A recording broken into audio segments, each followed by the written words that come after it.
নমস্কার বন্ধুরা, দীপিকার পাকশালাতে আপনাদের সকলকে স্বাগত জানাই। সামনেই লক্ষ্মী পুজো, আর লক্ষ্মী পুজো মানেই নাড়ু, মোয়া আর মুরকি।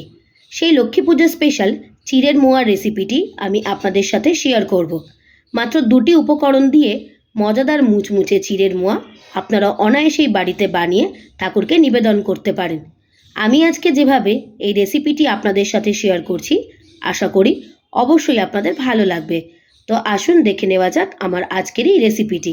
চিড়ের মোয়া বানানোর জন্য আমি এখানে নিয়েছি বেশ কিছুটা লাল চিড়ে। আমি কিন্তু চিড়ের মোয়া বানানোর জন্য একদম সরু চিড়েটাকেই ব্যবহার করেছি।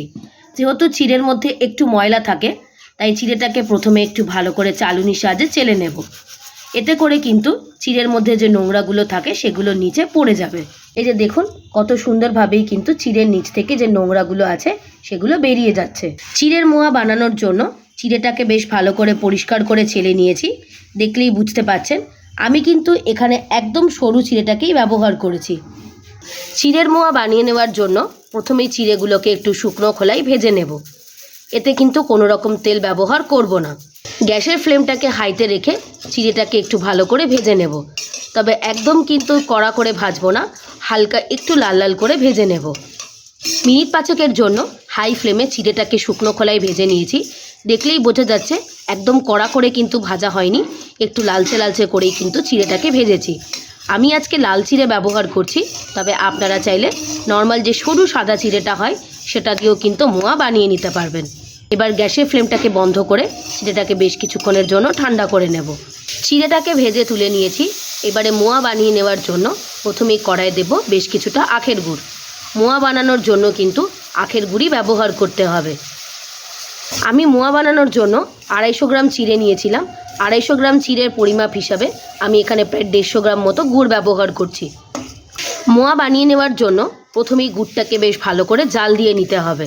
গুড়টা যত ভালো করে জাল দেওয়া হবে মোয়ার পাকটা কিন্তু ততটাই ভালো হবে।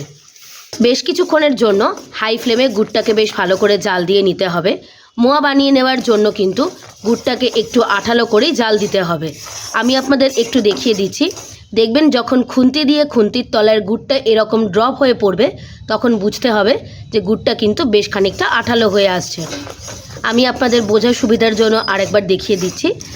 গুড়টাকে জাল দিতে দিতে দেখবেন যখন খুন্তির তলা দিয়ে একদম শেষ ড্রপটা পড়ছে, সেভাবেই কিন্তু বুঝতে হবে গুড়টা এবার থেকে আঠালো হয়ে আসছে। আবারও বেশ কিছুক্ষণের জন্য গুড়টাকে বেশ ভালো করে জাল দিয়ে নেব। তবে খুব বেশি জাল দেবেন না, তাহলে আবার কিন্তু গুড় তেতো হয়ে যাবে। মোয়া বানিয়ে নেওয়ার জন্য গুড়ের পাক কিন্তু আমাদের একদম তৈরি হয়ে গিয়েছে। চিড়ের মোয়া বানিয়ে নেওয়ার জন্য গুড়ের পাক আমাদের একদম রেডি হয়ে গিয়েছে। এবারে এই গুড়ের উপরে দেব আগে থেকে ভেজে রাখা চিড়েটাকে। একবারে সম্পূর্ণ চিড়েটা ব্যবহার করব না, একটু একটু করে গুড়ের সাথে মিশিয়ে নেব। এই সম্পূর্ণ কাজটা করার সময় কিন্তু গ্যাসের ফ্লেমটাকে বন্ধ করে দিতে হবে। কিছুটা চিড়ে গুড়ের সাথে ভালো করে মেশানো হয়ে গেছে। এবারে এর মধ্যে বাকি চিড়েটাকেও অ্যাড করব। এবার বাকি চিড়েটাকেও ভালো করে গুড়ের সাথে মিশিয়ে নেব। গ্যাসের ফ্লেমটাকে বন্ধ করে গুড়ের সাথে চিড়েটাকে বেশ ভালো করে মিশিয়ে নিয়েছি। এবার গরম অবস্থাতেই চিড়েটাকে হাতের সাহায্যে বেশ ভালো করে গোল করে নেব। চিড়ের মোয়া বানিয়ে নেওয়ার জন্য একদম গরম অবস্থাতেই কিন্তু মোয়াটাকে বেশ ভালো করে হাতের সাহায্যে পাক দিয়ে নেব। যেহেতু চিড়েটা একটু গরম আছে, তাই মোয়া পাকিয়ে নেওয়ার সময় হাতের মধ্যে একটু তেল বা বাটার লাগিয়ে নিতে পারেন। আমি একদম ছোট ছোট করে চিড়ের মোয়াগুলো বানিয়ে নিচ্ছি, তবে আপনারা চাইলে আপনাদের মতো করে শেপ দিয়েও কিন্তু মোয়াটাকে বানিয়ে নিতে পারেন। একদম বেশি ঠান্ডা করে নিয়ে কিন্তু মোয়া বানানোর চেষ্টা করবেন না, তাহলে কিন্তু মোয়াতে ভালো করে পাক আসবে না। হাতে একটু শোয়া যাবে এরকমভাবেই কিন্তু চিড়েটা থেকে মোয়াটাকে বানিয়ে নিতে হবে। লক্ষ্মী পুজো স্পেশাল চিড়ের মোয়া আমাদের একদম তৈরি হয়ে গিয়েছে। সমস্ত চিড়ে থেকে হাতের সাহায্যে খুব সুন্দরভাবে চিড়ের মোয়াগুলোকে পাকিয়ে নিয়েছি। আমি আজকে একদম ছোট ছোট করেই কিন্তু মোয়াগুলোকে বানিয়েছি, তবে আপনারা চাইলে আপনাদের মতো করে শেপ দিয়ে মোয়াগুলোকে বানিয়ে নিতে পারেন। মাত্র দুটি উপকরণ দিয়ে তৈরি লক্ষ্মী পুজো স্পেশাল চিড়ের মোয়া আমাদের সম্পূর্ণরূপে তৈরি হয়ে গিয়েছে। রেসিপিটি যদি আপনাদের ভালো লেগে থাকে অবশ্যই একটা লাইক করে দেবেন, আর আমাকে কমেন্ট করে জানাবেন আমার বানানো চিড়ের মোয়ার রেসিপিটি আপনাদের কেমন লাগলো।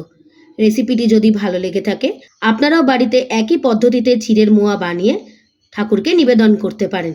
আপনারা যদি আমার চ্যানেলে নতুন হয়ে থাকেন, চ্যানেলটিকে প্লিজ সাবস্ক্রাইব করে দেবার অনুরোধ রইল। আর সাবস্ক্রাইব করে দেবার পরে পাশে থাকা বেল নোটিফিকেশনটি অবশ্যই প্রেস করে দেবেন আমার চ্যানেলের নিত্য নতুন রেসিপির আপডেট পাওয়ার জন্য।